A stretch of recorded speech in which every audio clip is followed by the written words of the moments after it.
तो हमने ये देखा है कि पहले जो ब्लीच आते थे वो क्रीम में कुछ थोड़ा सा पाउडर मिला के और वो करा जाता था, राइट? तो उससे आपके बाल भी थोड़े से ब्राउन से हो जाते थे।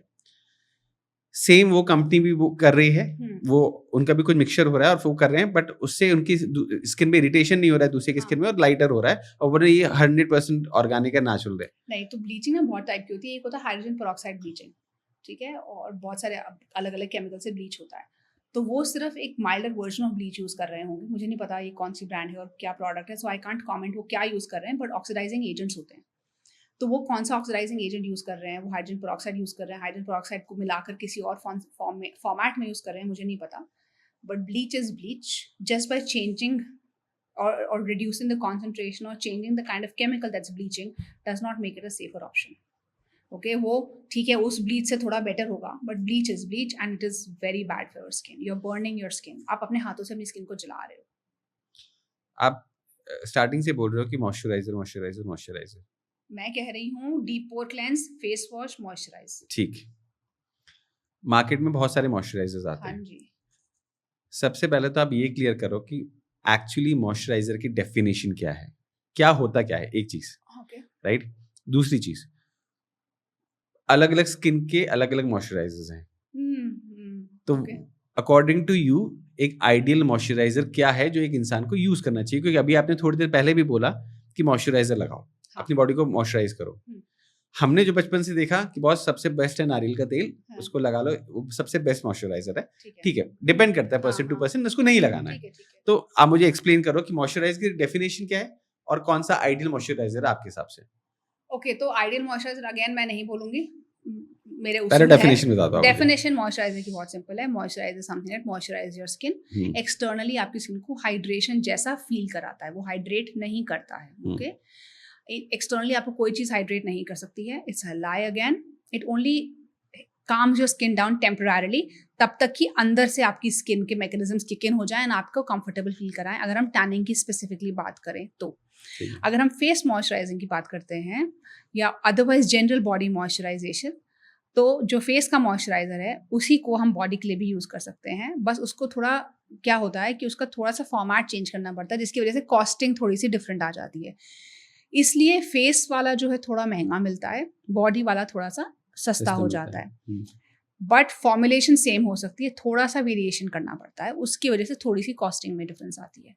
बट ऐसा नहीं है कि जो बॉडी पे लगाया वो फेस पे नहीं लग सकता। अगर आपकी अच्छी स्किन है तो आप फेस वाला बॉडी पे, बॉडी वाला फेस पे लगा सकते हो, फेस वाला तो बॉडी पे लगा ही सकते हो। अगर आपके पास बहुत पैसे हैं, आप लो फेस मॉइस्चराइजर, उसको लगाओ बॉडी पे। फिर वो ड्राई स्किन के अलग, ऑयली स्किन के अलग। स्किन एक ही होती है, हमारे 2 आंखें, 1 नाक, 2 कान और एक ही स्किन है। तो आप ये बोल रहे हो कि यहाँ पे मॉइस्चराइजर कंपनीज फ्रॉड कर रही हैं लोगों के साथ, मतलब ये बोल रही हैं कि मतलब अलग अलग तरीके से बेच रही हैं, बट इन अ वे वो एक ही मॉइस्चराइजर ऑयली पे भी काम करेगा और ड्राई पे भी काम कर जाएगा? नहीं, तो वो आपको, मुझे नहीं पता वो जानबूझ के कर रही है, उन्हें पता ही नहीं है। मुझे लगता है उन्हें पता ही नहीं है, which is a bigger problem.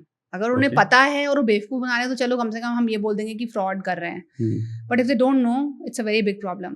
Skin type नहीं होता है, स्किन कंडीशन होता है। स्किन टाइप हम सबकी एक ही स्किन होती है, पूरे साल में सबकी स्किन चेंज होती है, कभी ज़्यादा ऑयली हो जाती है, कभी कम ऑयली हो जाती है, कभी ड्राई हो जाती है। मेरी skin is oily combination skin, but winters में मेरा this part of my face becomes very dry. Okay, तो क्या बोलूँ मैं, मेरी स्किन ड्राई है तो मैं विंटर्स में dry skin care product use करूँ? नहीं। तो अगर मेरी स्किन पूरे साल ऑयली है और 4 महीने ड्राई हो जाती है, 4 महीने ऑयली है और बाकी टाइम ड्राई हो जाती है, माई पॉइंट बीइंग आपकी स्किन एक जैसी ही है। दीज आर इम्बैलेंसेस, और ये इम्बैलेंसेस उतने ही कम होंगे जितनी आपकी स्किन बैरियर हेल्दी है। ओके, सो जैसा एक हेल्दी इंसान होता है और एक बीमार इंसान होता है। Okay, there is no healthy and oily इंसान एंड ड्राई इंसान, just for the sake of understanding I am saying either somebody has a heart problem, lung problem, cholesterol problem, और they don't and they are healthy. Same with the skin, problem is barrier dysfunction, barrier sensitivity, और ये सब कुछ हमने खुद करा है। फिर कई लोग बोलते हैं पहले तो नहीं होता था, क्योंकि पहले ये सब एसिड्स नहीं लगाते थे आप अपने मुंह पर, you didn't have all this actives and scrubs. You remember this started, I think जब मैं क्लास 7 या 8 में थी, तब ये आया था करके एक फेस वॉश आया था, रिमेंबर? उसके बाद से ना this thing just kept increasing.